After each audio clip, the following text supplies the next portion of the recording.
అందరికీ నమస్తే అండి. రాష్ట్రంలో ప్రస్తుతం 175 అసెంబ్లీ నియోజకవర్గాలు ఉన్నాయి. సో ఈ 175 నియోజకవర్గాలు 225 నియోజకవర్గాలు కాబోతున్నాయి. నియోజకవర్గాల పునర్విభజన జరుగుద్దా లేదా అనే అందరికీ కూడా టెన్షన్. ముఖ్యంగా రాజకీయ నాయకులు, రాజకీయ నిరుద్యోగులు చాలామంది వెయిట్ చేస్తున్నారు. అవుతుందా లేదని ఒక క్లారిటీ లేదు. సో చివరికి తాజా సమాచారం ఏంటంటే 100% వచ్చే ఎన్నికల నాటికి, అంటే 2029 ఎన్నికల నాటికి నియోజకవర్గాల పునర్విభజన పక్కాగా జరుగుతుంది. జమిలి ఎన్నికలు ఉండవు, 2027లో ఎన్నికలు ఉండవు, 2028లో ఎన్నికలు ఉండవు. యాజ్ పర్ షెడ్యూల్ 2029లోనే ఎన్నికలు ఉంటాయి. 225 నియోజకవర్గాలకు జరుగుతాయి. సో ఎప్పుడు జరుగుద్ది, ఎప్పుడు మొదలవుద్ది అంటే, ఇప్పుడు జనగణన ప్రక్రియ జరుగుతుంది కదా, కేంద్రం సమాయత్తమైంది కదా, జనగణన షెడ్యూల్ కూడా వచ్చింది కదా. 2027 మే నెల నాటికి జనగణన కంప్లీట్ అయిపోద్ది. 2027 సమ్మర్ కల్లా జనగణన పూర్తయిపోద్ది.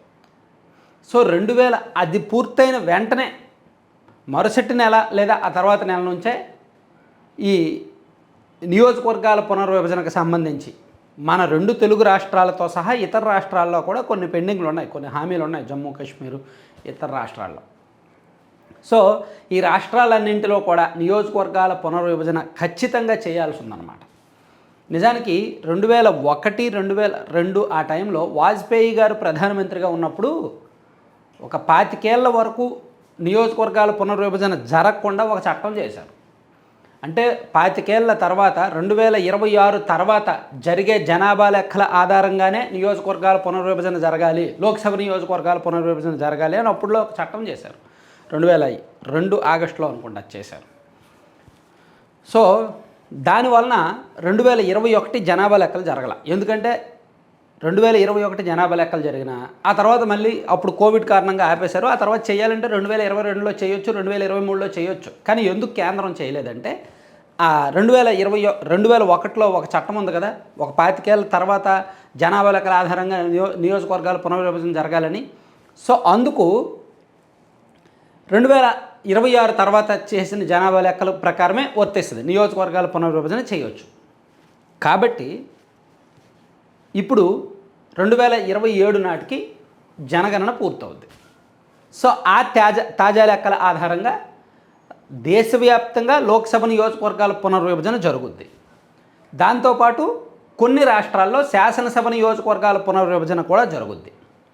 అయితే ఒకవేళ కొన్ని సాంకేతిక అండ్ న్యాయపరమైన కారణాలతో లోక్సభ నియోజకవర్గాల పునర్విభజన ఆగిపోయినా, అడ్డంకులు వచ్చినా, తెలుగు రాష్ట్రాలు అసెంబ్లీ నియోజకవర్గాల పునర్విభజన మాత్రం ఆగదు.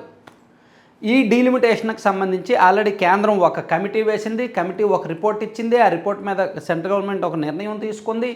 ఈ సెషన్స్లో, అంటే ఇప్పుడు ఆల్రెడీ బడ్జెట్ సమావేశాలు మొదటి విడత ముగిసాయి కదా, రెండో విడత బడ్జెట్ సమావేశాలు జరగబోతున్నాయి కదా. సో ఈ రెండో విడత బడ్జెట్ సమావేశాల్లోనే దీనికి సంబంధించిన బిల్లు పెట్టబోతున్నారు. అలాగే ఈ మన అమరావతి రాజధానికి సంబంధించిన బిల్లు కూడా రెండో సెషన్స్లో పెడతారు. ఇట్లా అంటే నియోజకవర్గాల పునర్విభజనకు సంబంధించిన ప్రక్రియ మొత్తం కేంద్ర ప్రభుత్వం పూర్తి చేస్తోంది, చట్టబద్ధంగా, న్యాయబద్ధంగా. 100% 2029 నాటికి నియోజకవర్గాల పునర్విభజన జరుగుద్ది.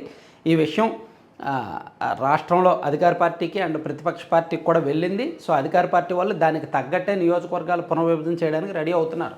అంటే ఉదాహరణకు ఆల్రెడీ రాజకీయంగా కూడా గ్రౌండ్ లెవెల్లో కూడా ఆయా జిల్లాల ఎమ్మెల్యేలు, మంత్రులు, కొంతమంది సీనియర్ నాయకులు లెక్కలు వేసేసుకుంటున్నారు. ఎక్కడెక్కడ కొత్త నియోజకవర్గం రావచ్చు, ఏదేది రావచ్చు, ఏది పోవచ్చు అనేది లెక్కలు వేసుకుంటున్నారు అనమాట. సో కొత్తగా 50 నియోజకవర్గాలు అయితే వస్తాయి. అది పక్కా. Thank you.